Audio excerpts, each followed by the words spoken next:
আল্লাহু ইয়াসিমুকা মিনান নাস।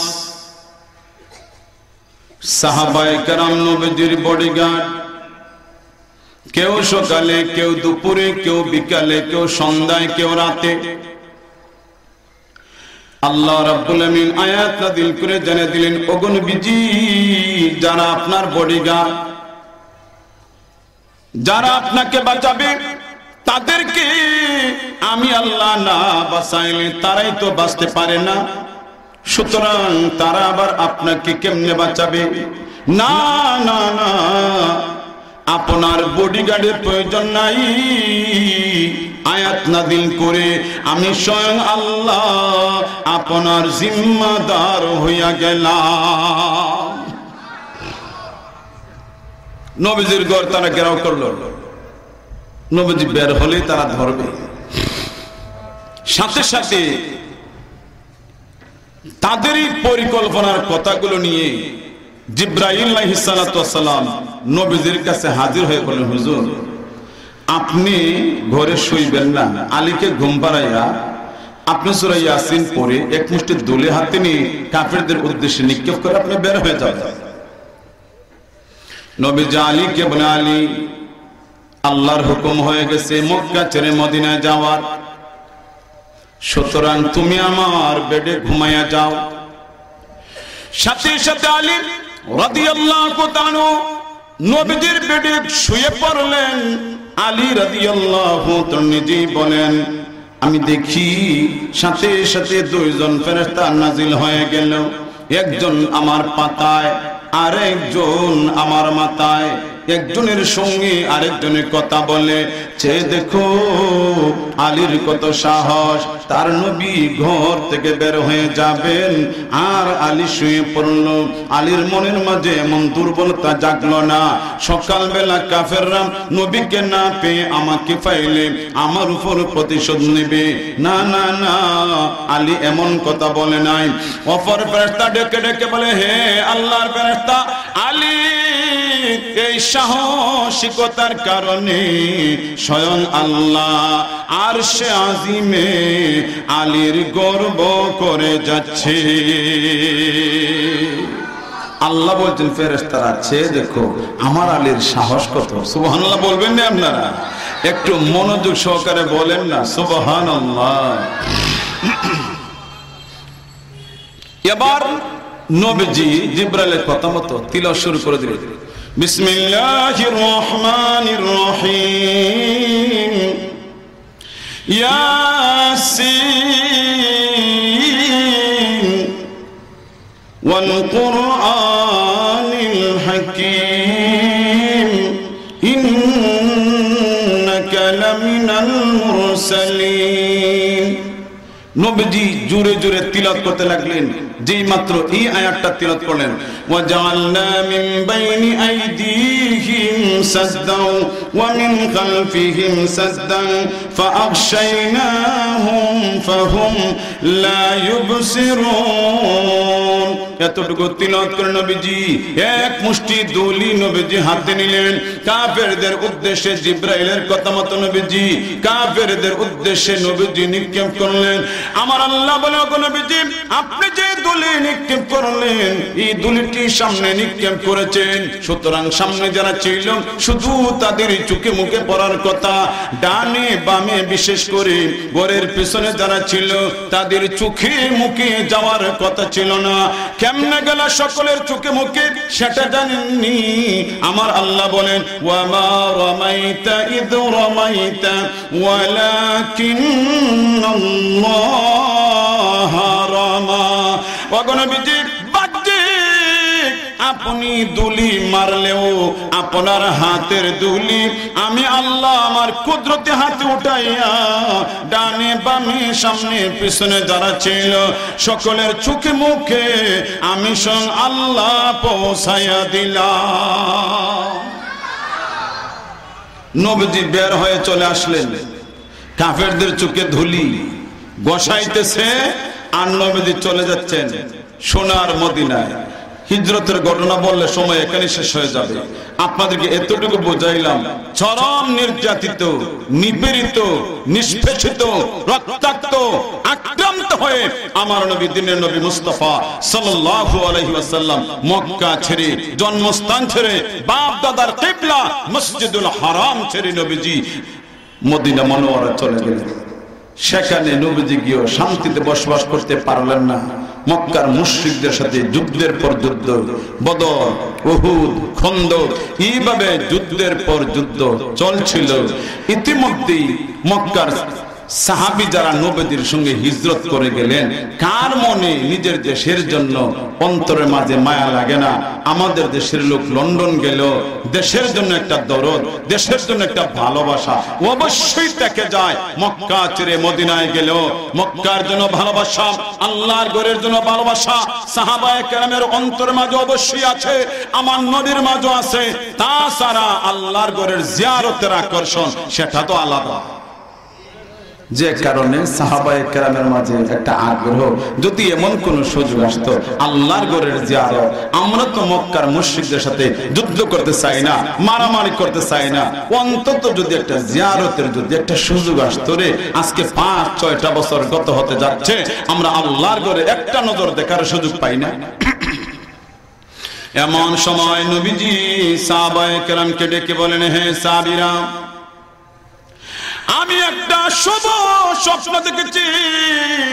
আল্লাহ রাব্বুল আমিন আমাকে স্বপ্নে দেখিয়েছেন, আমি আমার মাথার চুলগুলো মুন্ডন করেছি, আর মহান আল্লাহর ঘরের আমি তাওয়াফ করেছি।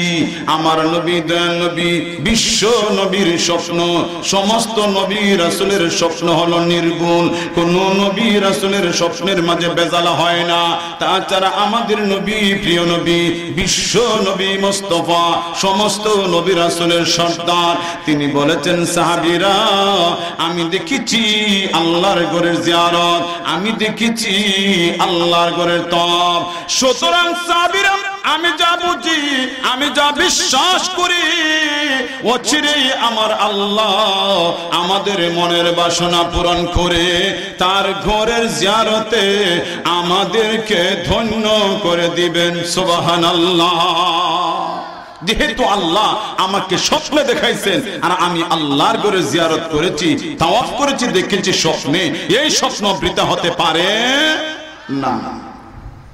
কিন্তু আমার দিকে একটু মনোযোগ দেন, নবীজি দেখছেন স্বপ্ন, কিন্তু এটাকে 2019 সালেও হলেও স্বপ্ন বাস্তবায়ন হবে? 20 সালেও যদি আল্লাহ জিয়ারত করান, তাওয়াফ করান, উমরা করান, তাইলেও স্বপ্ন সত্য হবে? 21 সালে হলো স্বপ্ন সত্য হবে? 22 সালে হলো স্বপ্ন সত্য হবে?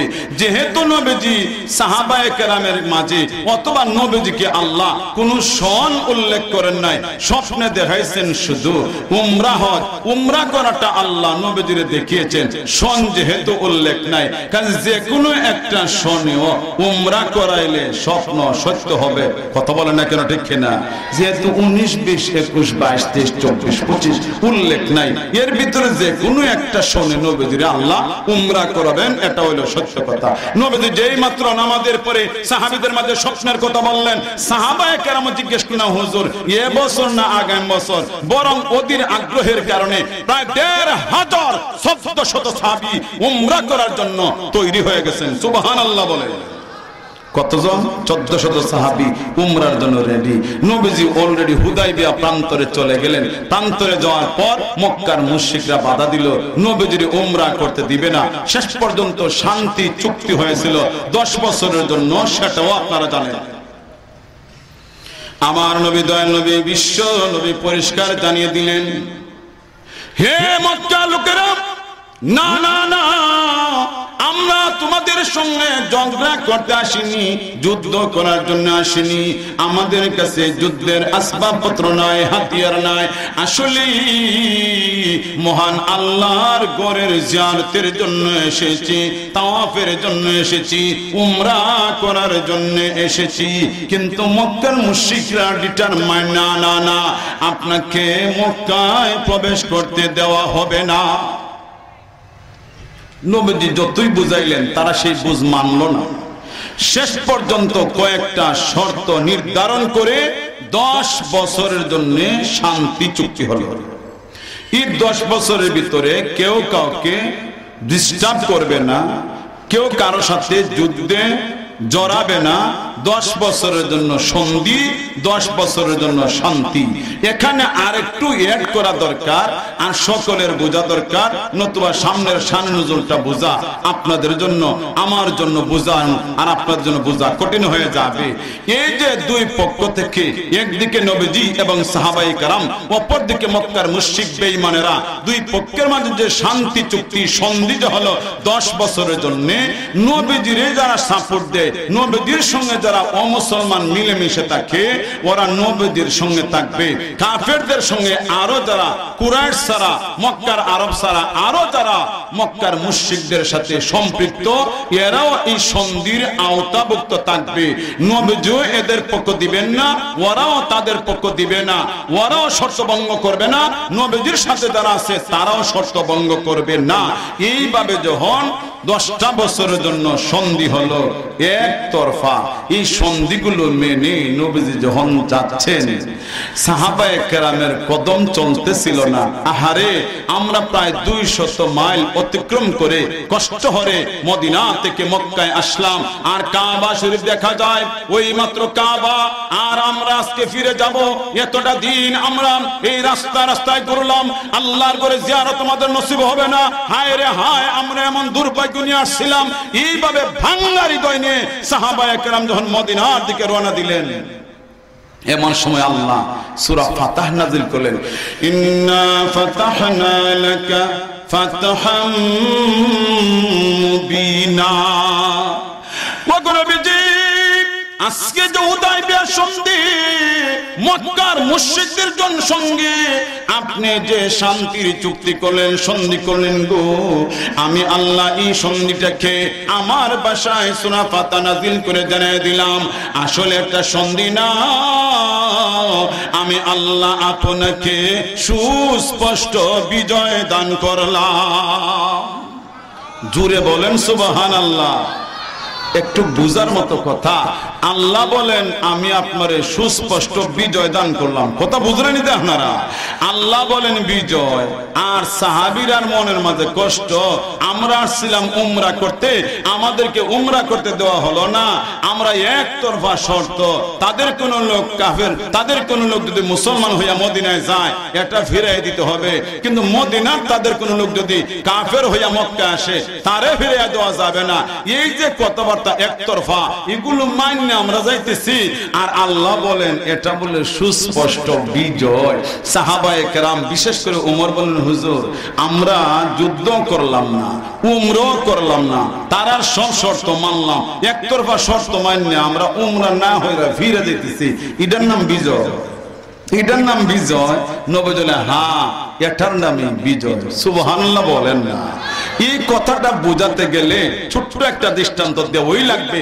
সেটা হলো, দেখবেন আমাদের বাড়ির আশেপাশে অনেক সময় মানুষে যখন ধান টান বাইন করে খাদা মাটির মাঝে, তো ছোট বাচ্চারা অনেক সময় দেখলে তার আইডিয়ায় আসে না, তার বুঝে আসে না, ওই ই লোকটার তো কোনো আকল বলতে কিছু নাই, এই ধান আল্লাহ পাকের নিয়ামত, যে ধানের চাউল ভাত বানাইয়া খাই আমরা বড় হই, আর বেটাটা এই ধানগুলো কাদা মাটির মাঝে ভালাইতেছে রে, লোকটার তো কোনো বিবেক বলতে কিছু নাই।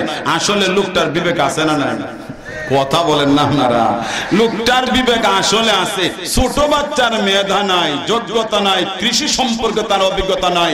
এটা বীজ দান, যেই সেই দান নাম, একটা ধান থেকে একটা গাছ জন্ম নেবে, গাছের পেটের ভিতর থেকে বুক ছিঁড়ে একটা শীষ বের হবে, একটা শীষের মাঝে অনেকগুলি দান হবে, এই দান সোনালী কালার হবে, বাম্পার ফসল হবে, সোনালী ফসল হবে।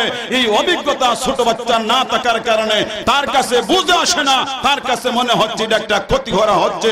ওমর রাদিয়াল্লাহু তাআলার কাছে ওহী নাযিল হচ্ছে না, যে কারণে ওমরের বুঝা আসছে না হুদায়বিয়ার সন্ধি আসলে বিজয় কিনা। সর্বক্ষণ আমার নবীর কাছে আল্লাহ রাব্বুল আমিন ওহীর মাধ্যমে জানিয়ে দিচ্ছেন সপ্তম হিজরিতে কি হবে, অষ্টম হিজরিতে কি হবে। এই জন্য আল্লাহ নবীজি বলেন, নবীজি গো, আজকে শুধু হুদায়বিয়ার সন্ধি না, এই সন্ধির মাধ্যমে আমি আল্লাহ আপনাকে মহান বিজয় দান করলাম। আরো জোরে বলে সুবহানাল্লাহ। কেমনে বিজয়, এই বিজয়টার ব্যাখ্যা যদি করা লাগে অনেক লম্বা সময়ের দরকার। তবে আধা মিনিটে এতটুকু বলবো, কাফিরদের সাথে শান্তি চুক্তি হওয়ায়, সন্ধি হওয়ায় নবীজি বড় বড় রাজা বাদশাদের কাছে চিঠি লেখার সুযোগ পাইলেন, সাহাবীদেরকে বিভিন্ন রাষ্ট্রে দাওয়াতের কাজ দিয়ে পাঠাবার সুযোগ পাইলেন। এই সুযোগের কারণে এখন তো আর জানমালের নিরাপত্তার অভাব নাই, যেদিকে ইচ্ছা মুসলমান যেতে পারে, যেদিকে ইচ্ছা দাওয়াত দিতে পারে, কাফেররাও মারে না, মুসলমানও মারে না। 10 বছরের শান্তি কয়েক বছরের ভিতরে বিগত একটানা 12, 13, 14, 15, 16, 17, 18 বছরে নবুয়ত লাভের পর থেকে নিয়ে একটানা 18 বছরের সংখ্যায় যতজন মুসলমান হয়েছিল, হুদায়বিয়ার সন্ধির মাত্র 2-3 বছরে এর চেয়ে বেশি লোক মুসলমান হয়ে গেছে। শুধু সন্ধির সুবাদে, সন্ধি হওয়ার কারণে মালের মাঝে আশঙ্কা নাই, জানে আশঙ্কা নাই, দিনের দাওয়াতের সুযোগ ছিল অফেন। আমার ভাইয়েরা, আমার বন্ধুরা, আল্লাহ তাআলা বললেন ইন্না ফাতাহনা লাকা ফাতহাম মুবিনা, নবীজি গো আমি আল্লাহ আপনাকে সুস্পষ্ট বিজয় দান করলাম। এই বিজয় নিয়ে নবীজি মদিনায় ফিরলেন। এটা 6ষ্ঠ হিজরি ঘটনা, হুদায়বিয়ার সন্ধি। হুদায়বিয়ার সন্ধির মেয়াদ ছিল 10 বছর। কথা বলবেন কয় বছর? 10 বছরের জন্য শান্তি চুক্তি। এই চুক্তি, এই শর্ত কেউ ভঙ্গ করবে না। ভঙ্গ করা না করা বিষয়টা হইল যে আমাদের মাঝে শান্তি চুক্তি, আমরাও তোমাদের কাউকে হামলা করব না, তোমরাও আমাদের উপর তো করবে না। আমাদের জোটে আরো যারা আছে, এখন তো রাজনীতিতে জোট মহাজোট এগুলো আপনারা বুঝেনি। আমাদের নবীজির সাথে সাহাবায়ে কেরাম ছাড়াও আরো কিছু ছোট ছোট দল ছিল যারা মুসলমান না কিন্তু নবীজির সাপোর্টে থাকতো। অপর দিক দিয়ে মক্কার মুশরিক ছাড়াও আরো কিছু ছোট ছোট দল ছিল যারা মক্কার মুশরিকদের মনে প্রাণে ইসলামের বিরুদ্ধে সাপোর্ট দিত। কথা বুঝেননি আপনারা? ওরা মিললে এক দল, ওরা মিললে এক দল। শর্ত হলো কেউ কারো কোন শাখার উপরও, কোন অংশের উপরও, কোন ছোট দলের উপরও হামলা করবে না। এটা ছিল শান্তি চুক্তি, সন্ধি। 6 বছর 7 বছর যেতে না যেতে, অর্থাৎ 2টা বছর যেতে না যেতে, যে বছর সন্ধি হলো 2 বছর যেতে না যেতেই মক্কার মুশরিকদের সম্পৃক্ত, মক্কার মুশরিকদের সাথে সম্পৃক্ত একটা গোষ্ঠী, এই গোষ্ঠী নবীজির সাথে যারা সম্পৃক্ত এমন একটা ছোট গোষ্ঠীর উপর হামলা করে 13 জনকে হত্যা করলো। নাউজুবিল্লাহ বলেন। মুসলমানরা পায়ে পা দিয়ে ঝগড়া করে না, তবে মুসলমান যদি খাঁটি মুসলমান হয় উপরে পড়লে কিন্তু মুসলমান ছাড়েও না। আসতে বলেন কথা ঠিক কিনা বলেন? মুসলমানে পায়ে পা লাগায় ঝগড়া করে না। বর্তমানে বাংলাদেশে কোনো আন্দোলন নাই, কোনো ইসলামী আন্দোলন নাই, কোনো হরতাল নাই, কোনো অবরোধ নাই, জ্বালাও নাই, ফোড়াও নাই, বিক্ষোভ নাই, মিছিল নাই। তবে আবার নাইও বলা যাবে না, রাসূলের বিরুদ্ধে উৎপাত করলে সবই আছে।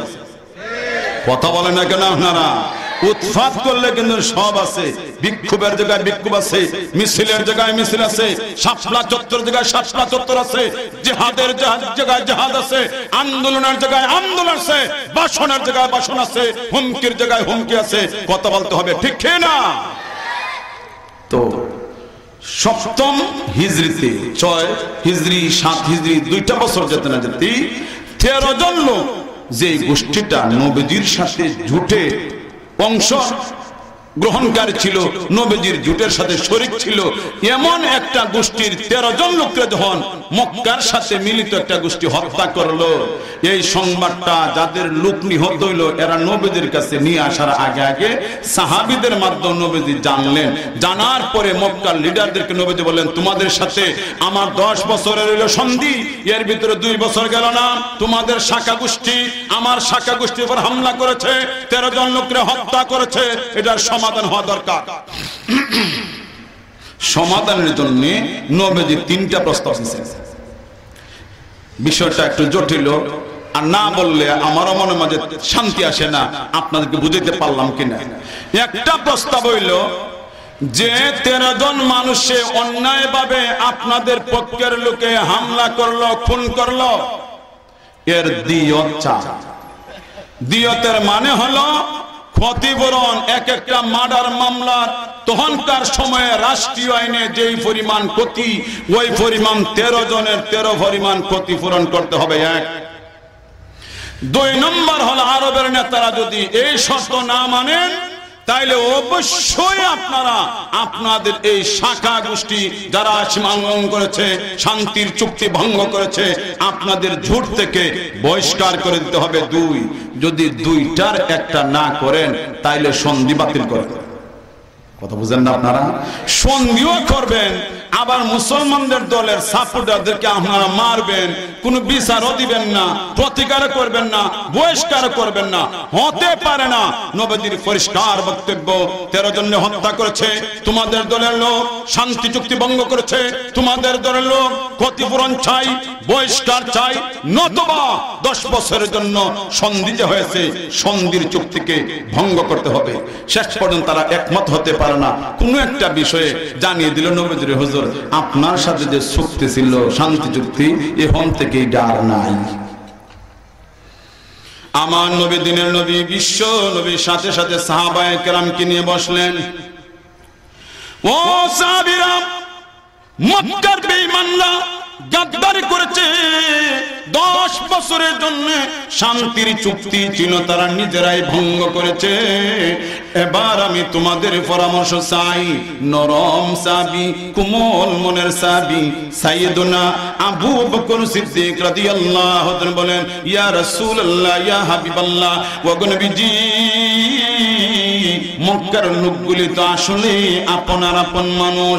উদ্দেশ্য হলো ইয়া রাসূলুল্লাহ, কঠিন থেকে কঠিন কোনো উদ্যোগ নেবেন না, কিন্তু সাইয়েদুনা ওমর ইবনে খাত্তাব রাদিয়াল্লাহু তাআলা বলেন, ইয়া রাসূলুল্লাহ, ইয়া হাবিবাল্লাহ, ওয়া নবীজি, যাদেরকে আবু বকর আপন বলেছে এরা আপনাকে পাগল বলেছে, এরা আপনাকে জাদুকর বলেছে, এরা আপনাকে গণক বলেছে, এরা আপনাকে মিথ্যুক বলেছে।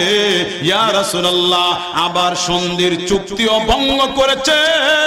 আমার পরামর্শ ইয়া রাসূলুল্লাহ, আর তাদেরকে সামান্যতম অবকাশ দেওয়া যায় না। নবীজি বললেন, উমর, তোমার প্রস্তাবটা আমার পছন্দ হয়েছে। সুবহানাল্লাহ বলেন না? আবু বকর সবদিন একটু নরম মনের ছিলেন। উমর রাদিয়াল্লাহু তাআলা প্রস্তাবটা নবীজির পছন্দ হলো।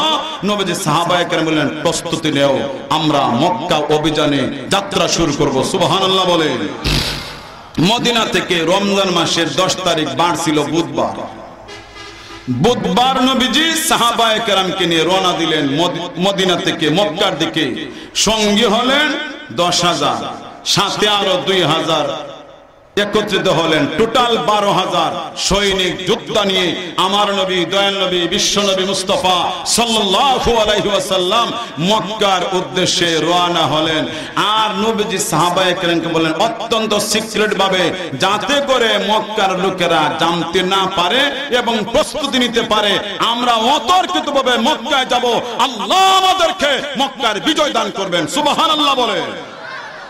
নবীজির সঙ্গে আজকে সশস্ত্র যোদ্ধা 12,000 ফোর্স, 12,000 সৈনিক, 12,000 যোদ্ধা, 12,000 মুজাহিদ, 12,000 সাহাবী, যারা নিজের প্রাণের চেয়ে আল্লাহকে বেশি ভালোবাসে, যারা নিজের প্রাণের চেয়ে রাসূলকে বেশি ভালোবাসে, যারা নিজের প্রাণের চেয়ে ইসলামকে বেশি ভালোবাসে, যারা নিজের প্রাণের চেয়ে আল্লাহর কালাম কোরআনকে বেশি ভালোবাসে।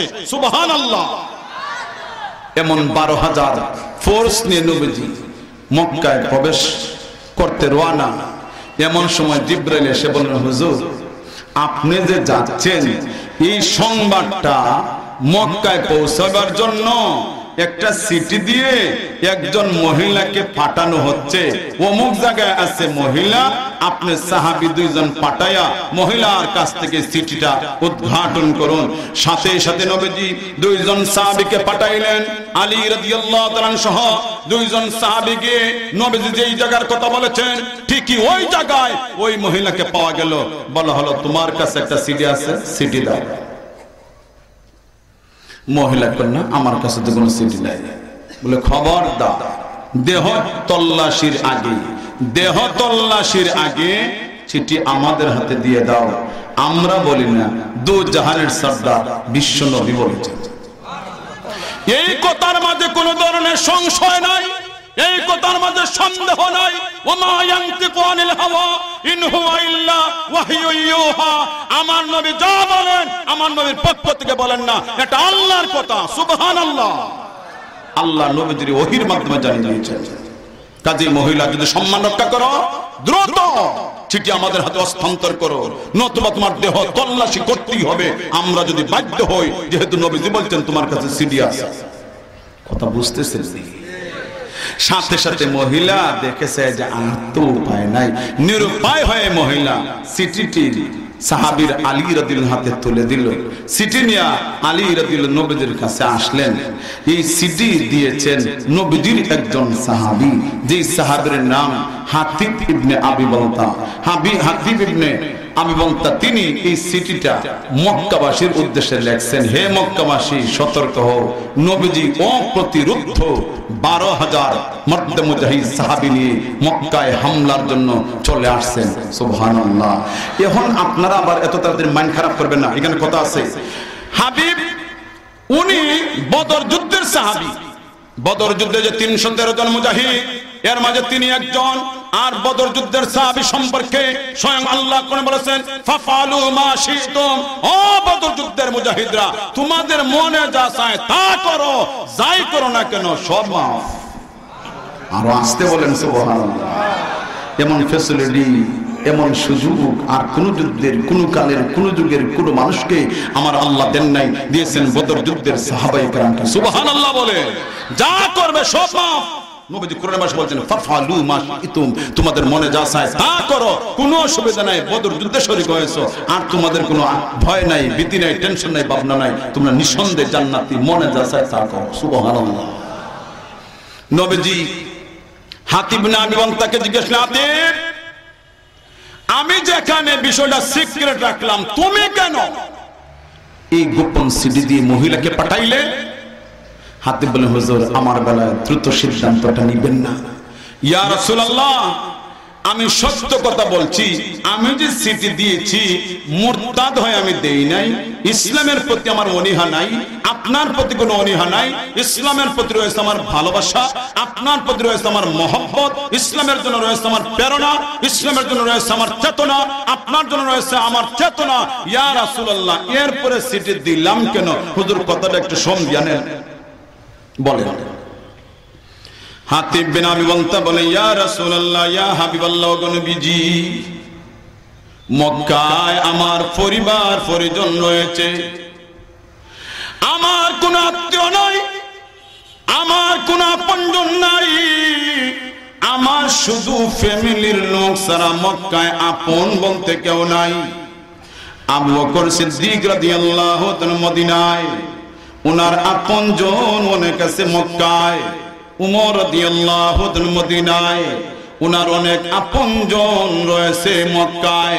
উসমান রাদিয়াল্লাহু তাআলা মদিনায়, উনার অনেক আত্মীয় স্বজন রয়েছে মক্কায়।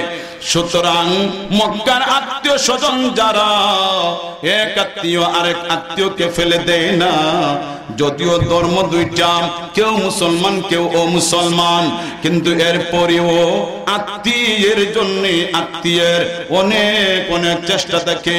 ইয়া রাসূলুল্লাহ আমার যেহেতু কোনো আত্মীয় নাই, আমার ফ্যামিলির প্রতি সুনজরের কোনো মানুষ নাই, এই জন্য আমি মক্কাবাসীর এতটুকু উপকার করতে চাই যাতে করে মক্কাবাসী আমার এই সিটি পেয়ে আমার প্রতি একটু খুশি হয় আর আমার আত্মীয় স্বজনের প্রতি একটু দরদি হয়। ইয়া রাসূলুল্লাহ আমি বিশ্বাস করি আমার সিটি পায়া যতই তারা প্রস্তুতি নেয় না কেন গো, আল্লাহ আপনাকে অবশ্যই বিজয়ী করবেন, কোনো সন্দেহ নাই। কাজেই আপনার বিজয় যেহেতু অনিবার্য, লক্ষ্য করুন, আপনার বিজয় যেহেতু অনিবার্য, আপনি শিওর বিজয়ী, তাইলে মাঝখান যদি আমি তাদের একটু উপকার করে লাই, এই উপকারে ইসলামের জন্য কোনো ক্ষতি হবে না, আপনার কোনো ক্ষতি হবে না, সাহাবীদের কোনো ক্ষতি হবে না। ইয়া রাসূলুল্লাহ এই উপকারের দ্বারা আমার ফ্যামিলির লোক যেহেতু মক্কায় জিম্মি, ওদের দ্বারা যদি একটু সুন্দর ব্যবহার পায়, ইয়া রাসূলুল্লাহ আমার ফ্যামিলি আমরা ব্যক্তিগতভাবে একটু উপকৃত হইলাম, কিন্তু মক্কার লোকের বড় কোনো উপকার হবে না, ইসলামের কোনো ক্ষতি হবে না। ইয়া রাসূলুল্লাহ আমি মুরতাদ না, ইসলামের প্রতি আমার শতভাগ বিশ্বাস, আল্লাহর প্রতি আমার ভালোবাসা, রাসূলের প্রতি আমার ভালোবাসা। ইয়া রাসূলুল্লাহ সব আমার ঠিক আছে। নবী বলেন সাহাবীরা থামো, ক্ষুব্ধ হয়ো না। হাতিব বিন আবি বালতা যা বলেছে সব সত্য বলেছে। জোরে বলেন না সুবহানাল্লাহ। সাথে সাথে আল্লাহ এই সময় একখানা আয়াত নাযিল করলেন, ইয়া আইয়ুহাল্লাযীনা আমানু লা তাত্তাখিযু আদুওয়ি ওয়া আদুওয়াল লাকুম আউলিয়া। ও ঈমানদাররা, আমার দুশমন আর তোমাদের দুশমন যারা হবে তাদেরকে বন্ধু বানাইও না। অন্য আয়াতে আমার আল্লাহ বলেন, ইয়া আইয়ুহাল্লাযীনা আমানু লা তাত্তাখিযুল ইয়াহুদা ওয়ান নাসারা আউলিয়া। হে ঈমানদাররা, তোমরা আমার বন্ধু রে, আমি তোমাদের বন্ধু। ইহুদি খ্রিস্টানকে তোমরা বন্ধু বানাইও না। বাদুহুম আউলিয়া বাদ, বরং তারা একে অন্যের বন্ধু। ইহুদি হলো খ্রিস্টানের বন্ধু, খ্রিস্টান হলো ইহুদির বন্ধু। ইহুদি খ্রিস্টান কখনো মুসলমানের বন্ধু হতে পারে না, ঠিক না? কিন্তু আজকে ১৫০০ বছরের ব্যবধানে আজকের মুসলমান যত নেতা, সিংহভাগ নেতার বন্ধু ইহুদি আর খ্রিস্টান। কথা বলেন এদিকে আপনারা।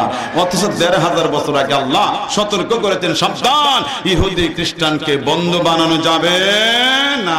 আর আমরা খালি বন্ধু বানাইছি না, ক্লোজ ফ্রেন্ড বানাইছি। কথা বলেন না কেন? বেওয়ার সাথে অত সম্পর্ক নাই। ইহুদি খ্রিস্টান মুরলদের সাথে মুসলিম বিশ্বের নেতাদের যত গভীর সম্পর্ক। কথা বলেন না কেন আপনারা? আমার ভাইয়ার, আমার বন্ধুরা, দয়াল নবী বিশ্ব নবী মুস্তাফা সাল্লাল্লাহু আলাইহি ওয়াসাল্লাম শেষ পর্যন্ত তিনি এই ১২,০০০ ফোর্স নিয়ে যখন রওনা দিলেন, পুরা প্রস্তুতি, এই সংবাদটা যখন মোটামুটি মক্কায় কিছু কিছু পৌঁছে গেছে, তখন মক্কার লিডার আবু সুফিয়ান, উম্মে হাবিবার আব্বা, নবীজির একজন স্ত্রীর নাম উম্মে হাবিবা। এই উম্মে হাবিবার আব্বা হইল আবু সুফিয়ান লিডার। উনি আসছে মদিনায়, আসিয়া বলল, প্রথমত নিজের মেয়ে উম্মে হাবিবার কাছে এসে বলল, আমি আবু সুফিয়ান তোমার বাবা, আমি তোমার স্বামী মুহাম্মদ সাল্লাল্লাহু আলাইহি ওয়াসাল্লামের সাথে সাক্ষাৎ করতে এসেছি। খেয়াল করুন, এই কথা বলে বাবা আবু সুফিয়ান নবীজির যে বেড, যেখানে উম্মে হাবিবাকে নিয়ে নবীজি বসেন, ঘুমান, যে পালং খাট, এখানে আবু সুফিয়ান বসতে হলে চাইছে। উম্মে হাবিবা মেয়ে হয়ে বলেন, বাবা প্লিজ আপনি দয়া করে এখানে বসবেন না, এটা আমার নবীর বিছানা। আরো জোরে বলতে হবে সুবহানাল্লাহ। আপনি এই বিছানায় বসবেন না, এটা আমার নবীর, এটা আমার স্বামী, এটা ইমামুল মুরসালিন বিশ্ব নবী মুস্তাফার আসন বিছানা। এখানে আপনি বসতে পারবেন না। আপনি হলেন বাবা, তবে আপনি হলেন নাপাক, আপনি হলেন মুশরিক, আপনি হলেন বেঈমান, এখনো মূর্তির পূজা করেন, এখনো মাটির পূজা করেন। আপনার লজ্জা হয় না? যেই মূর্তি কখনো মানুষের কথা শুনে না, এই মূর্তি মানুষের ভাগ্য নির্ধারণ করতে পারে না। কথা বলেন ঠিক না? কাজী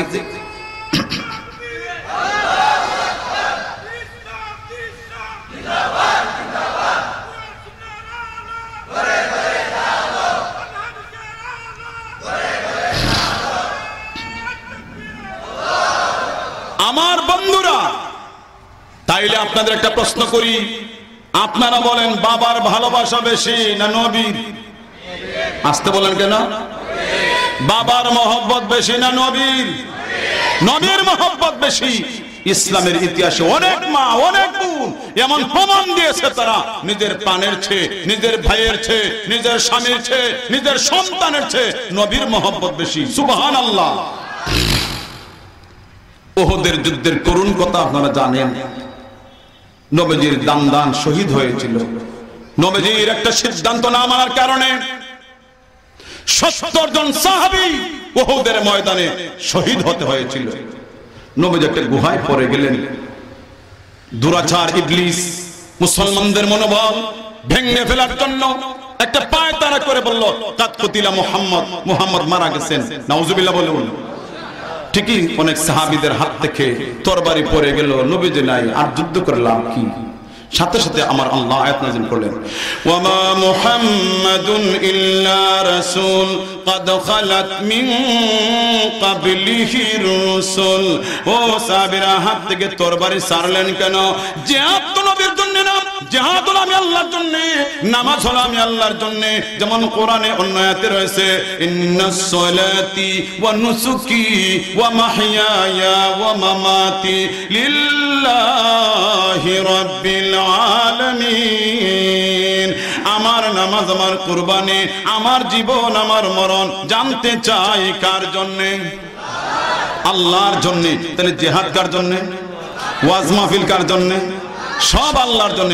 নবীজি মারা গেলেন, দেখে সাহাবীরা তোমরা হাত থেকে তরবারি ফেলে দিবা, নবী নাই, জিহাদও নাই, নবী নাই, ইসলামও নাই, এটা কি মানা যাবে? যদি আল্লাহর জন্য হয়, আমি আল্লাহ তো মরি নাই, আমি আল্লাহ তো আছি, আমি আল্লাহর জন্য ইবাদত থাকবে। শেষ পর্যন্ত সাহাবীরা আবার যুদ্ধের জন্য প্রস্তুতি নিলেন। এই সংবাদটা শেষ পর্যন্ত মদিনায় এসে গেল যে নবীজি মারা গেছেন। মহিলা মানুষ তো, মদিনার অবলা নারীরা এই সংবাদটা শোনা মাত্র একেবারে পাগল পারা হয়ে ঘর থেকে সবাই বের হয়ে গেলেন। হায় আল্লাহ, নবীজি নাকি রে উহুদের ময়দানে শহীদ হয়ে গেছেন, নবীজি নাকি দুনিয়া থেকে বিদায় নিয়ে গেছেন, না জানি ইসলামের অবস্থা কি হবে রে। এমন সময় একজন মহিলা বলল, হইচই করো না, আমি নবীজি সংবাদ জানার জন্য প্রয়োজনে মদিনা ছেড়ে উহুদের ময়দানে যাও। আর একটু জোরে বলুন, জোরে বলুন।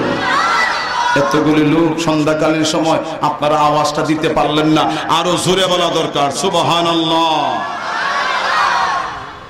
এবার মহিলা মদিনা থেকে রওনা হয়ে গেলেন। মদিনার বাইরে গিয়ে একজন লোককে পেয়ে জিজ্ঞেস করলেন, হে আল্লাহর বান্দা, মদিনায় শুনেছি, এই শোনাটা কতটুকু সত্য? শুনেছি নবীজি নাকি দুনিয়া থেকে বিদায় হয়ে গেছেন। লোকটা বলে, হে আল্লাহর বান্দি, না না না, এমন কোন সংবাদ আমার কাছে নাই গো। আমি জানি না নবীজি আছেন না দুনিয়া থেকে বিদায় নিয়েছেন। তুমি যেমন শুনেছ আমিও শুনেছি, তবে কথা হলো গো, আমি নিজের চোখে দেখেছি তোমার ভাই উহুদের ময়দানে শহীদ হয়ে গেছে। কে শহীদ হয়েছে? জোরে বলেন না কে? আপন ভাই শহীদ দিছে। আপনার ভাই শহীদ হওয়া লাগতো না, আপনার বাইরে হলে একজনের মাথায় বাড়ি দিছে, বরদাস হইল মাতুন না দিকে। আপনারা যে ভাইয়ের বাড়িতে ঈদের সময় আপনি যান না, যে ভাইয়ের সাথে আপনার কোনো সম্পর্ক নাই, কিন্তু এমন বাইরে যদি গ্রামের কেউ মারছে আর শুনেন, সামনে যা ভাবেন তাহলেই রোয়ানা। কথা বলে না কেন আপনারা? আজকে মহিলা শুনলো নিজের ভাই শহীদ হয়ে গেছে, এরপরও থামে নাই। সামনে গিয়ে আরেকজন বলে, হে আল্লাহর বান্দা, তোমার কাছে নবীর সংবাদ আছে? লোকটা বলে, না না না, আমার কাছে নবীর সংবাদ নাই, তবে আমি যা জানি গো, আমি দেখেছি তোমার স্বামী শহীদ হয়ে গেছে। সুবহানাল্লাহ। আগে শুনেছে ভাই শহীদ, এই মুহূর্তে শুনেছে স্বামী শহীদ। এরপরও মহিলা থামে নাই, আরেকটু সামনে গিয়ে আরেকজনকে জিজ্ঞেস করে, হে আল্লাহর বান্দা, আমি জানতে চাই রে, তোমার কাছে নবীজির কোনো সংবাদ আসেনি? লোকটা বলল, না না না, তুমি যেমন শুনেছ আমি শুনেছি। না না না, আমার কাছে নবীজির সংবাদ নাই রে, তবে আমি যা জানি সেটা হলো আমি দেখেছি তোমার একমাত্র ছেলে উহুদের ময়দানে শহীদ হয়ে গেছে। আগে শুনেছে ভাই নাই, পরে শুনেছে স্বামী নাই, এই মুহূর্তে শুনেছে একমাত্র ছেলেটাও নয়। এমন আপন তিনজন আল্লাহর প্রতি যাদের ময়দানে উহুদের ময়দানে শহীদ হয়েছে, এরপর মহিলা থামে নাই। যেতে যেতে যেতে যেতে আমার নবীর কাছে চলে গিয়েছে। নবীজির দেখে বলে, ইয়া রাসূলুল্লাহ, ইয়া হাবিবাল্লাহ, কুল্লু মুসিবাতিন বাদা মুহাম্মাদিন সাহলুন। ওগো নবীজি, রাস্তায় শুনলাম ভাই মারা গিয়েছে, রাস্তায় শুনলাম স্বামী মারা গিয়েছে, রাস্তায় শুনলাম ছেলে শহীদ হয়েছে। এই তিনজন মরণের বেদনা ইয়া রাসূলুল্লাহ, আপনাকে দেখার পর আর রইল না। আরো জোরে বলি সুবহানাল্লাহ, আরো জোরে বলি সুবহানাল্লাহ। হুজুর সকল যন্ত্রণা আপনাকে দেখার পরে আমি ভুলে গেলাম। আপনারা বলুন তো দেখি, এই মহিলার অন্তরে ইসলামের মহব্বত আছে না নাই? আল্লাহর মহব্বত আছে না নাই? রাসূলের মহব্বত আছে না নাই? নবীজি একটা জিহাদের জন্য সাহাবায়ে কেরামের নাম লিখাচ্ছেন, এমন সময় একজন মহিলা কুলের বাচ্চা নিয়ে কয়, হুজুর আমার বাচ্চার নামটাও লিখেন। সুবহানাল্লাহ কইবেন না? নবীজি বলেন, মা তোমার বাচ্চার জিহাদের বয়স হয় নাই, তরবারি হাতে নিতে পারবে না, কাফেরদের প্রতিহত করতে পারবে না। মহিলা বলে, ইয়া রাসূলুল্লাহ আমিও জানি আমার বাচ্চা জিহাদের বয়স হয় নাই, তরবারি হাতে নিতে পারবে না, এটা আমারও ভালো করে জানা। ইয়া রাসূলুল্লাহ আমি কারো কাছে দেওয়ার জন্য নিয়ে আসি নাই, আমার শিশুকে আমি আপনার কোলে উঠায় দিব, আমার শিশুকে নিয়ে আপনি জিহাদে যাবেন। ইয়া রাসূলুল্লাহ ইয়া হাবিবাল্লাহ, ওগো নবীজি কাফের বেদিনরা আপনাকে টার্গেট করে ইসলামকে ধ্বংস করার জন্য যখন তীর মারবে, ইয়া রাসূলুল্লাহ আমার বাচ্চাকে ডাল বানাইয়া ওই তীরের সামনে তুলে ধরলে, এতে যদি আমার বাচ্চা শহীদ হইয়া যায় আমি হয়ে যাব শহীদের মা। সুবহানাল্লাহ সুবহানাল্লাহ সুবহানাল্লাহ। এইভাবে পূর্বের যুগের মুসলমানরা সাহাবায়ে কেরাম ইসলামকে নবীজিকে এইভাবে তারা ভালোবেসেছিলেন, সম্মান দিয়েছিলেন। দয়াল নবী বিশ্ব নবী মুস্তাফা সাল্লাল্লাহু আলাইহি সাল্লামের বিছানায় বসতে দেন না মেয়ে উম্মে হাবিবা, মনে আসেনি তো ভুলে গেছেন আপনারা? মেয়ে উম্মে হাবিবা বসতে দেন। আপনি বাবা হতে পারেন, আপনি না পাক, আপনি মুশরিক, আপনি কাফের, আপনি মূর্তির পূজা করেন, লজ্জা লাগে না বাবা? আপনি তো আরবের একজন বিচক্ষণ, একজন ট্যালেন্ট মানুষ, একজন জ্ঞানী, দূরদর্শিতা সম্পন্ন এক ফিগার, কিন্তু কেমনে যে হাতের তৈরি মূর্তির পূজা করেন বাবা আমার বুঝে আসে না। আবার আপনি আসছেন আমার নবীর বিছানায় বসতে, ঘর থেকে বের হন। সুবহানাল্লাহ বলে। মূলত আবু সুফিয়ান আসছিল নবীজির এই কথাটা বলতে, হুজুর আপনি যে যুদ্ধের প্রস্তুতি নিচ্ছেন, মক্কা অভিযানের প্রস্তুতি নিচ্ছেন, ইয়া রাসূলুল্লাহ এই প্রস্তুতিটাকে আপনি স্থগিত করেন, মুলতবি করেন, এই কথা বলার জন্য মূলত আসছিল।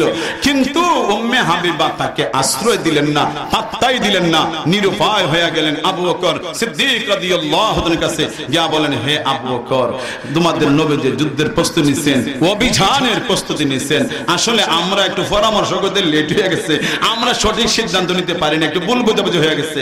আমরা আসছি তোমার নবীকে অনুরোধ জানাতে, তিনি যেন অভিযানটা আপাতত স্থগিত রাখেন, মুলতবি করেন, আর তুমি আমার পক্ষে একটু অনুরোধ করো। আবু বকর বললেন, অসম্ভব, আমার নবীর ইচ্ছার বিরুদ্ধে আমি কল্পনা করতে পারি না। সুবহানাল্লাহ বলেন। এবার গেছে উমরের কাছে, গিয়া বলে, উমর আমি আপনার কাছে আসছি, আপনি একজন সাহসী, আপনি একজন সম্মানী, আপনার নবীরে অনুরোধ করুন, নবী যেন স্থগিত করেন এই অভিযানটা, মক্কার দিকে অভিযানটা যেন নবীজি মুলতবি করেন। উমর বললেন, শোনো তুমি আমারে বুঝাইতেছো, আমার হাতে যদি তরবারি না থাকে, লোহার বল্লম যদি না থাকে, সামান্য একটা অস্ত্র যদি থাকে, তোমাদের বিরুদ্ধে সেই অস্ত্র দিয়ে যুদ্ধ। আরো আসতে বলেন সুবহানাল্লাহ। উমর আরো একটা বাড়িয়া বেটা অস্ত্র না তাহলে যুদ্ধ, কথা বুঝেন না আপনারা? উমর রাদিয়াল্লাহু তাআলার কাছে কোন প্রকার আশ্রয় প্রশ্রয় পায়নি। উসমান রাদিয়াল্লাহু তাআলার কাছে গেল, উসমান বলে না আমার দ্বারা তো আদৌ সম্ভব না। আলীর কাছে গেল, আলী রাদিয়াল্লাহু তাআলা বললেন না আমার দ্বারা সম্ভব না। শেষ পর্যন্ত আবু সুফিয়ান নিরুপায়, লজ্জিত হয়ে এখন বাঁচার উপায় কি, গেছে নবীর মেয়ে ফাতেমার কাছে। ফাতেমা আমি সকল ঘাট থেকে, সকল দরবার থেকে নিরাশ হতাশ হয়ে আসছি, তুমি ফাতেমা, রাসূল তোমাকে অনেক স্নেহ করেন। আসলে ফাতেমাকে নবীজি এতটা ভালোবাসতেন। ফাতেমা আব্বা জান নবীজির কাছে আসলে, নবীজি বসা থাকলে মেয়ের মহব্বতে স্নেহে নবীজির সামনে গিয়া ফাতেমাকে ধরতেন। সুবহানাল্লাহ বলেন না? এটা সম্মান, এটা অত্যধিক স্নেহের। আমার ফাতেমা আসতেছে, ফাতেমা নবীজির অত্যন্ত স্নেহের ছিলেন, এই জন্য নবীজি ফাতেমাকে খুব বেশি আদর করতেন। তো ফাতেমা কি বলল, ফাতেমা তুমি একমাত্র এখন পারো আমাকে একটু সাহায্য করতে, তোমার আব্বা জানলে তুমি একটু অনুরোধ করলে, রিকোয়েস্ট করলে, তোমার আব্বা জান তোমার রিকোয়েস্ট অবশ্যই গ্রহণ করবেন। ফাতেমা বলেন, অসম্ভব, আমার আব্বা সিদ্ধান্ত নিয়েছেন আর তিনি অভিযানের জন্য প্রস্তুতি নিয়েছেন, আব্বাকে আমি বলবো মুলতবি, এটা আমি ফাতেমার দ্বারা সম্ভব না। সুবহানাল্লাহ বলেন। আবার আসছে আলীর কাছে, আলী কোনো হানে গিয়ে তো কোনো সমাধান নাই, একটা বুদ্ধি দেও না তুমি আমার, তুমি আমার একটা বুদ্ধি দাও। আলী বলল, আমার কাছে তো কোনো বুদ্ধি আছে আমি খুঁজো ভাই না, তবে একটা বুদ্ধি আছে, তুমি মসজিদে ঢুকো আর ঢুকিয়া হো আমি শান্তি চাই। কথা বুঝলেন আপনারা? তুমি শান্তি চাই কইও, তুমি তোমার জান বাঁচাও। সুবহানাল্লাহ বলেন না? ঠিকই মসজিদে ঢুকছে, সাহাবীরা নামাজে কেউ দাঁড়ায় আছে, কেউ রুকুতে কেউ সেজদায়, হঠাৎ করে দাঁড়ায় আবু সুফিয়ান কয় আমি শান্তি চাই, শান্তি চাই, কই দিছে দৌড়। কথা বুঝেননি আপনারা? গিয়া মক্কার লোকদেরকে বলল, তোমরা তো আমার প্রতিনিধি বানায় পাঠাইলে, আমি নবীজির সাক্ষাতে যাওয়া তো দূরের কথা, নবীজি আমার সাক্ষাৎ দিতে রাজি না। নবীজির চেহারার মাঝে রাগ রাগ একটা ভাব আমি দেখেছি। একজন একজন করে সবের দরবারে গেলাম, কেউ আমার সুযোগই দেয় না। শেষ পর্যন্ত নিরুপায় হইয়া দ্বিতীয় দফা আমি আলীর কাছে গেলাম। আলী আমারে কয়, আমি শান্তি চেয়া মসজিদে ঘোষণা দিতাম। মক্কার লিডাররা কয়, তুমি অত বুদ্ধিমান বেটা হইয়া আলী তোমার এইরকম একটা ঠকাই দিল, আর তুমি এভাবে শরম পাইয়াইলাই, তোমার তো জ্ঞানের কিছু বুঝি না। আসলে আলী তোমার হলো একটা মস্কারি হচ্ছে, এছাড়া আর কিছু না। তুমি কিসের শান্তি চাও মিয়া? নবীজি তোমার কাছে যেখানে শান্তির প্রস্তাব দিছে, ওই শান্তির প্রস্তাব যারা রক্ষা করে না, এরা শান্তি চাই বললে এটা প্রতারণা ছাড়া আর কিছু না। এদিকে দয়াল নবী বিশ্বনবী মুস্তাফা সাল্লাল্লাহু আলাইহি ওয়াসাল্লাম ঠিকই 12,000 ফোর্স নিয়ে ধীরে ধীরে মদিনা থেকে ধীরে ধীরে মক্কার সন্নিকটে পৌঁছে গেলেন। সন্ধ্যা হয়ে গেল। নবীজি সাহাবায়ে কেরামকে শুনালেন, সাহাবীরা 12,000 সাহাবী লক্ষ্য করেন, প্রত্যেকে পাহাড়ে উঠো। 12,000 কেন, আর কতজন? 12,000 সাহাবী মক্কার পাহাড়গুলোতে উঠলেন। নবীজি নির্দেশ দিলেন, প্রত্যেকে নিজ নিজ দায়িত্বে আগুন জ্বালাও। 12,000 সাহাবী 12 জায়গায় আগুন জ্বালাইলেন। দূর থেকে কি মনে হবে আপনারা আন্দাজ করেন। আমার নবী, দয়াল নবী, বিশ্ব নবী মুস্তাফা সাল্লাল্লাহু আলাইহি সাল্লামকে আল্লাহ কত হিকমত, কত জ্ঞান, কত মহাজ্ঞান, কত বিজ্ঞান আমার নবীর আল্লাহ দান করেছিলেন। যুদ্ধ লাগে নাই। নবীজি 12,000 সাহাবীরে দিয়া 12,000 জায়গার মাঝে যখন আগুন জ্বালাইছে, একসাথে 12,000 জায়গা থেকে আগুনের লেলিহান জিব্বা আকাশের দিকে যখন উঁচু করেছে, মক্কার লোকেরা মনে হরে 12 লাখ। কথা বুঝেন নাই আপনারা? যুদ্ধের ময়দানে, যুদ্ধের পরিস্থিতি যদি মনোবল ভেঙে যায়, তাইলে আর যুদ্ধ করতে পারবেন না আপনারা।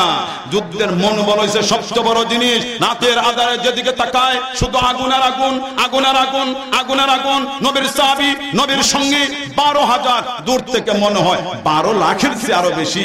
কাফেরদের মনোবল ভেঙে গেল। সংখ্যা যত আগুনই দেখা যায়, যত চুলা। সুবহানাল্লাহ, কথা বুঝেন না? এক একটা চুলায় তো মানুষ 10-12 জন 15 জন থাকে। তাইলে কি পর্যন্ত বাহিনী যে আসছে রে, আরো বগির জাহাজ, জান বাঁচানি খরচ। এমন সময় আবু সুফিয়ান আবার এসেছে। খুব কৌশল করে নবীদের চাচা আব্বাস রাদিয়াল্লাহু তাআলা আনহুর কাছে এসে বলে, হে আব্বাস, আমি তোমার মাধ্যমে নবীজির সাক্ষাতে, আপনার মাধ্যমে নবীজির সাক্ষাতে যেতে চাই। আব্বাস রাদিয়াল্লাহু তাআলা বললেন, ঠিক আছে, নবীজির কাছে যদি যেতে চাও, আমি নবীর চাচা, বিশ্ব নবী আমার ভাতিজা, আমি হলাম তার চাচা। আমি তোমাকে নিরাপত্তা দিলে আশা করি এই নিরাপত্তা ঠিক থাকবে। ঠিক আছে, তুমি আমার বাহনের পিঠে সওয়ার হও।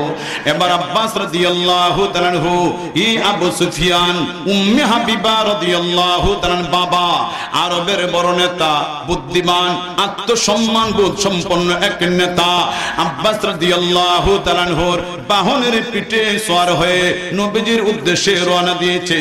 অনেক সাহাবীরা বলেন, ওরে আবু সুফিয়ান, নবীর চাচার সম্মানে তোমাকে রেহাই দিয়েছি, নতুবা তোমার রেহাই হতো না। কিন্তু উমর রাদিয়াল্লাহু তাআলা আনহু একেবারে আউট অফ কন্ট্রোল হয়ে গেলেন। নবীর চাচা মানি না, তোমার ফাইলে রেহাই নাই।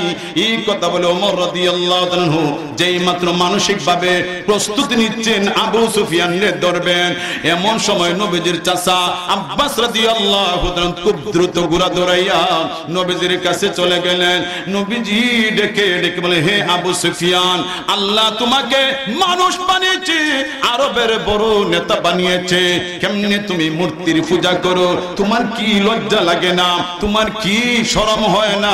মাটির তৈরি মূর্তি আর পাথরের তৈরি মূর্তির তুমি পূজা করো। তোমাদের দেশ মক্কা, আমার জন্মস্থান, আমার মায়ের দেশ, বাবার দেশ। সেই দেশ থেকে আমি বিতাড়িত হয়ে আমি মদিনায় গিয়েছিলাম।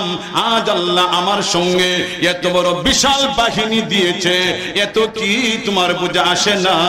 ইসলাম যে সত্য ধর্ম, আল্লাহ মহান যে সত্য, আমি যে আল্লাহর নবী। আবু সুফিয়ান বলে, ইয়া রাসূলুল্লাহ, ইয়া হাবিবাল্লাহ, ওগো নবীজি, আর বুঝা বোঝার বাকি রইল না। আসলে আল্লাহ আপনাকে মহান নবী বানিয়ে পাঠিয়েছেন, আর দেরি করা যায় না। সাথে সাথে আবু সুফিয়ান কালিমার স্লোগান দিয়ে মুসলমান হয়ে গেছে। যে মাত্র আবু সুফিয়ান মুসলমান হলো, আবু সুফিয়ান কিন্তু সাধারণ মানুষ না, লিডার। লিডার আমার নবীও লিডারের সম্মান দিতে যাইয়া আমার নবী মক্কা মুআজ্জমায় রাত যাপনের পর সকালবেলা যখন প্রবেশ করলেন, আমার নবী দয়াল নবী বিশ্ব নবী মুস্তাফা সাল্লাল্লাহু আলাইহি ওয়াসাল্লামের সঙ্গে এই বিশাল বাহিনী দেখে আরবের নেতাদের অবস্থা করুণ হয়ে গেল। এইদিকে আওয়াজ পৌঁছে গেল আবু সুফিয়ান পর্যন্ত মুসলমান হয়ে গেছে। আর বদরের যুদ্ধে তো মিস্টার আবু জাহাল আরো আগেই দুনিয়া থেকে বিদায়। সুতরাং আরব জাহানে যে বড় বড় নেতা ছিল ওরা তরতর করে কাঁপতেছেন।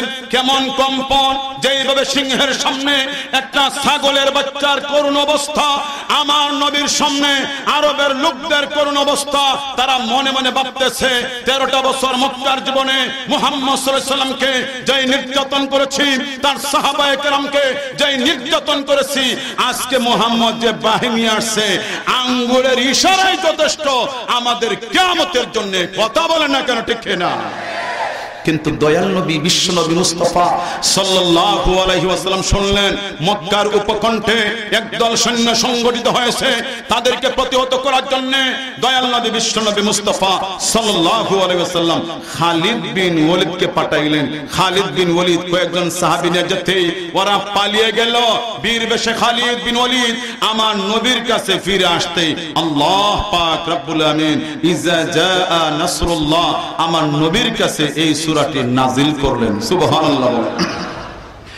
ইজা জাআ নাসরুল্লাহি ওয়াল ফাত ورأيت الناس يدخلون في دين الله أفواجا فسبح بحمد ربك واستغفر إنه كان توابا আমার আল্লাহ জানিয়ে দিলেন ওগো নবীজি ইযা জাআ নাসরুল্লাহ যখন আল্লাহর সাহায্য আসবে আর বিজয় যখন আসবে ওগো নবীজি ওচিরি আপনি দেখবেন গো মানুষদেরকে দলে দলে ইসলামের পতাকা তোলে সমবেত হচ্ছে সুবহানাল্লাহ।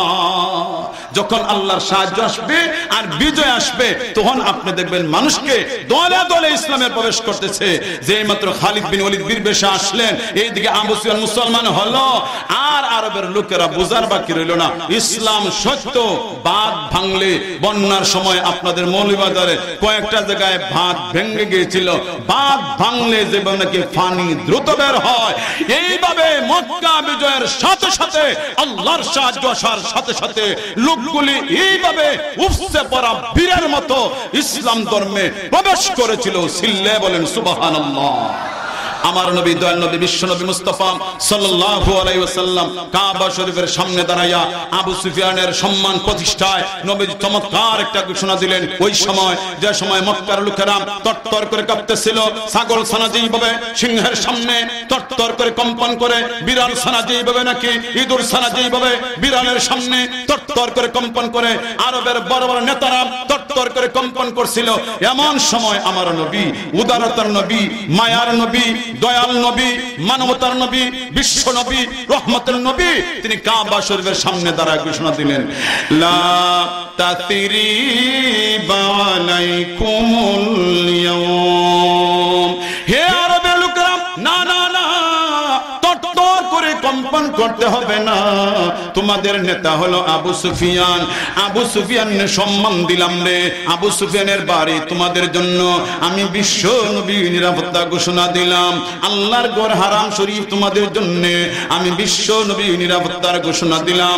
আপন আপন ঘর আমি তোমাদের জন্য নিরাপত্তা ঘোষণা দিলাম। তার মানে হলো যে নিজের ঘরে প্রবেশ করবে সে হবে নিরাপদ। আল্লাহর ঘরে যে প্রবেশ করবে, হারামের ভিতরে যে প্রবেশ করবে সে হবে নিরাপদ।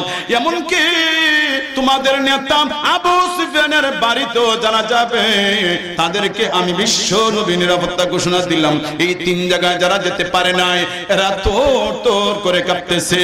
আমার নবী দয়াল নবী বিশ্ব নবী কাবা শরীফের সামনে দাঁড়ায়া ঘোষণা দিলেন, হে আরবের লোকেরা, যারা নিজের ঘরে যেতে পারো নাই, আবু সুফিয়ানের বাড়ি যেতে পারো নাই, আল্লাহর ঘর হারামও যেতে পারো নাই, তোমাদের নিরাপত্তা নাই মনে করে তরতর করে কাঁপছো, আমি রহমতের নবী এই মুহূর্তে আমি তোমাদেরকে ক্ষমার ঘোষণা দান করলাম। এখানে আমাদের জন্য যত সবক আর যত শিক্ষা, যেই নবীরে অন্যায়ভাবে, যেই নবীর সাহাবায়ে কেরামকে অন্যায়ভাবে মক্কার মুশরিকরা 13টা বছর একটানা চরম থেকে চরম নির্যাতন, চরম থেকে চরম নিপীড়ন, রক্তাক্ত আক্রান্ত কত সাহাবী শহীদ, কত নারী মর্মান্তিকভাবে জীবন দিতে হয়েছে। সুমাইয়া রাদিয়াল্লাহু তাআলা আনহা এমন ভাবে নির্লজ্জভাবে লম্পট আবু জাহাল বর্ষা দিয়ে আঘাত করলো, স্পর্শকাতর অঙ্গে আঘাত লেগে হযরত সুমাইয়া রাদিয়াল্লাহু তাআলা আনহা ইসলামের জন্য জীবন দিয়ে শহীদ হইলেন। এইভাবে 13টা বছর এত আঘাত পেয়ে আজকে নবীজি মক্কায় বিজয় বেশে, বীর বেশে নবীজি প্রবেশ করলেন আর বেকসুর খালাস আমার নবী তাদেরকে ক্ষমা ঘোষণা করলেন। ইচ্ছা নবীজি তিলে তিলে কড়াই গন্ডায় আমার নবী 13 বছরের প্রতিশোধ লইতে পারতেন, কথা বলতে হবে ঠিক কিনা?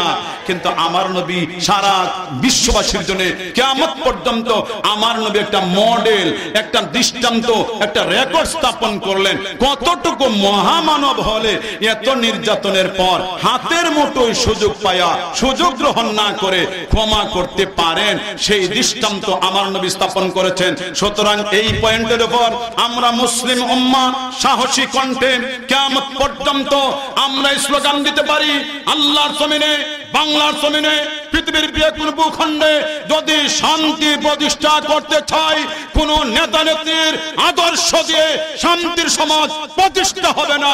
আবারও শান্তির জন্য আমার নবীর আদর্শের প্রয়োজন, কথা ঠিক না? আমার ভাইয়ারা, আমার বন্ধুরা, কত মহান হলে আমার নবী এমন একটা মহান দৃষ্টান্ত স্থাপন করতে পারেন।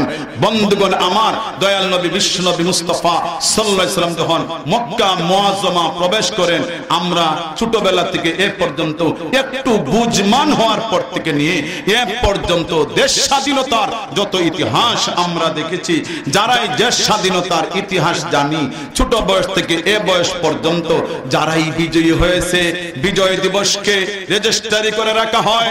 ওই দিবসটা ফিরে আসলে নাচ গান আনন্দ উল্লাস, আর যারা হয় বিজয়ী এরা পায় বড় বড় খেতাব, এরা পায় বড় বড় ডিগ্রি, এরা পায় সরকার থেকে বড় বড় সুবিধা, এরা সন্তান পায় বড় বড় সুবিধা।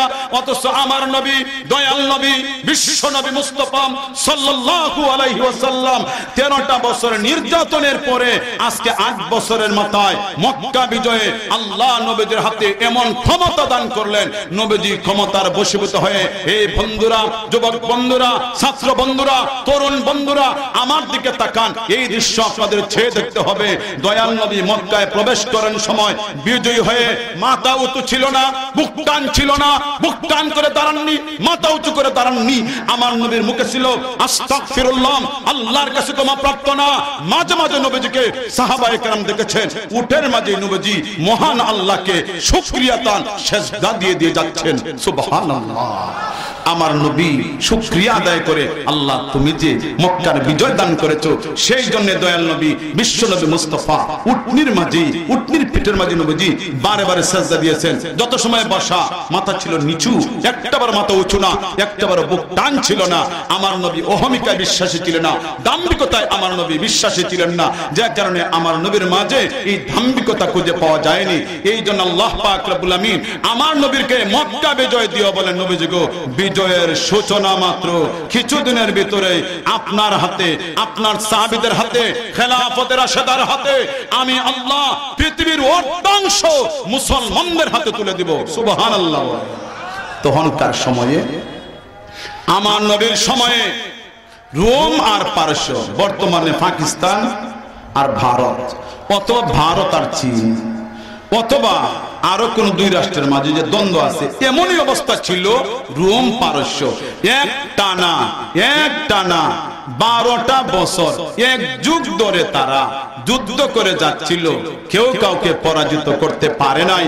কিন্তু সূরা ইজা জাআ নাসরুল্লাহ এই সূরাটি নাজিলের পরে ওমর রাদিয়াল্লাহু তাআলার সময়ে আল্লাহ তাআলা দুইটা পরাশক্তিকে মুসলমানদের হাতে পরাজিত করে মুসলমানদের হাতে আল্লাহ বিজয়ের পতাকা তুলে দিয়েছেন। সুবহানাল্লাহ বলেন।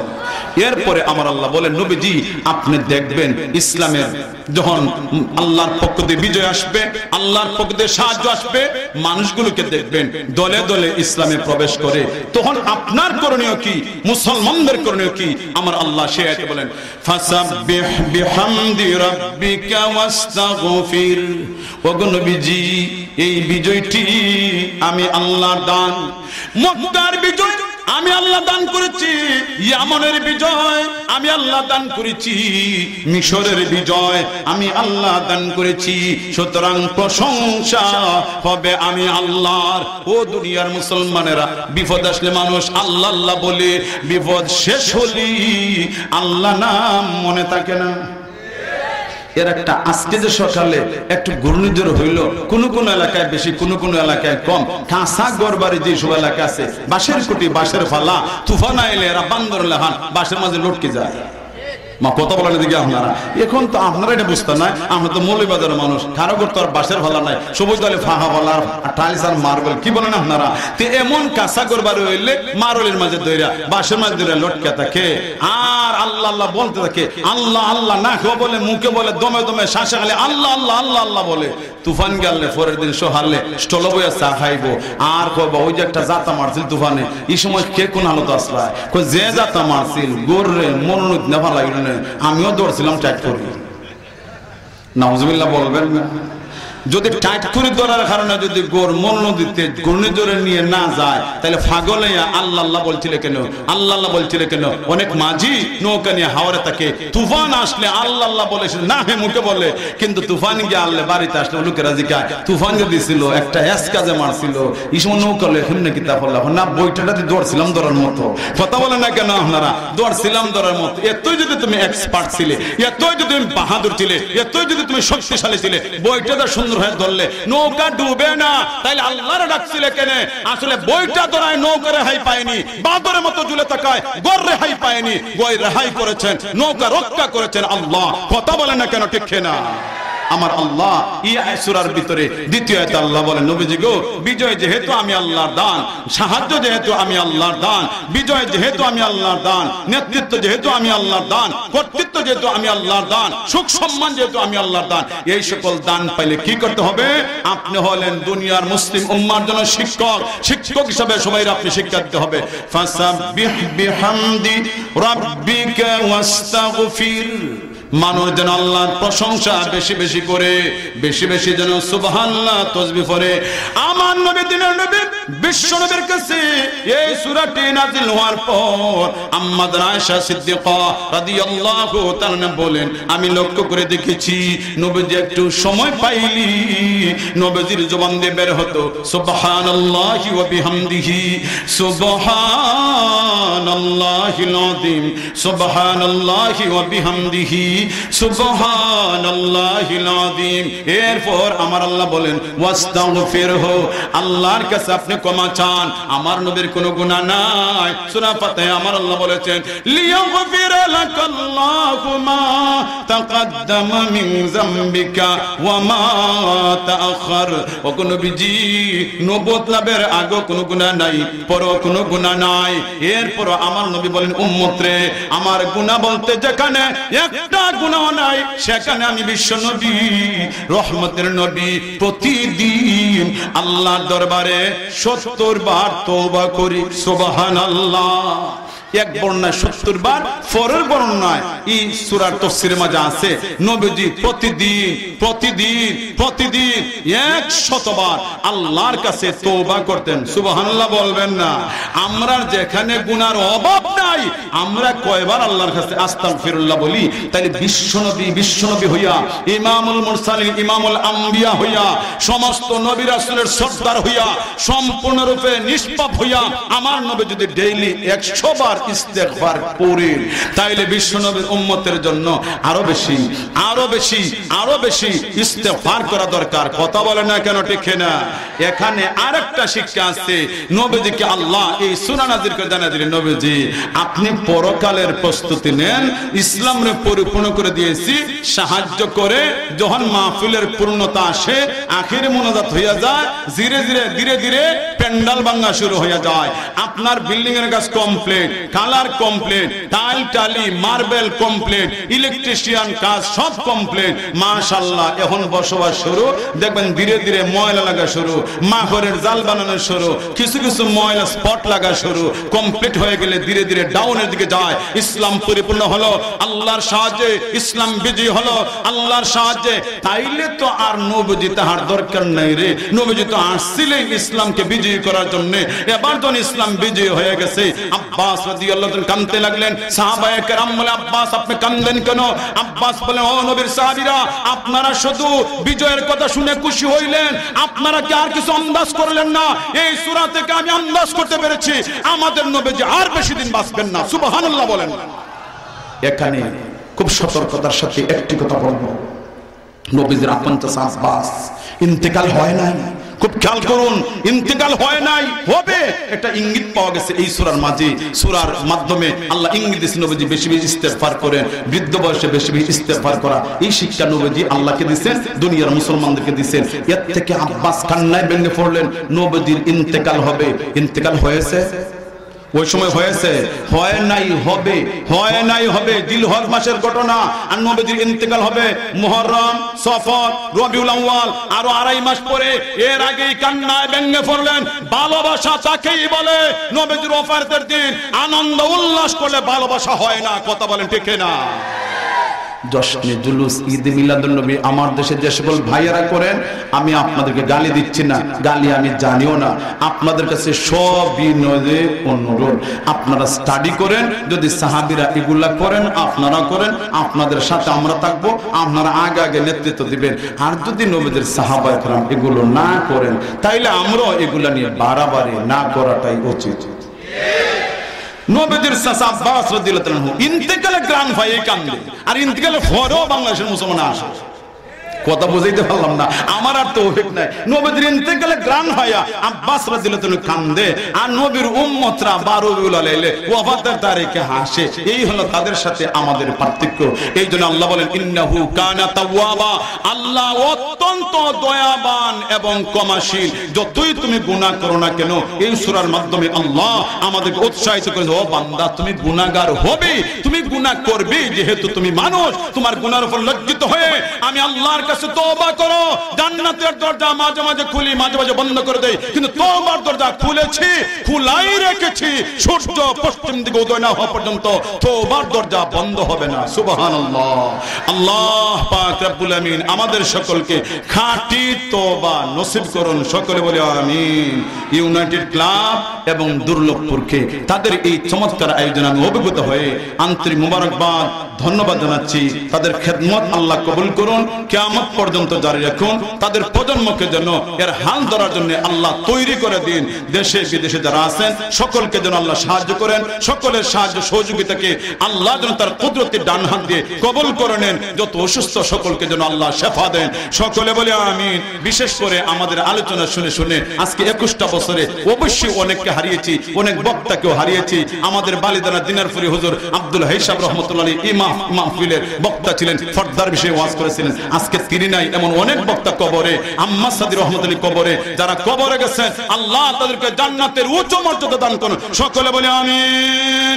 সকলের কাছে দোয়া চেয়ে আজকের মতো আলোচনা এখানে শেষ করছি।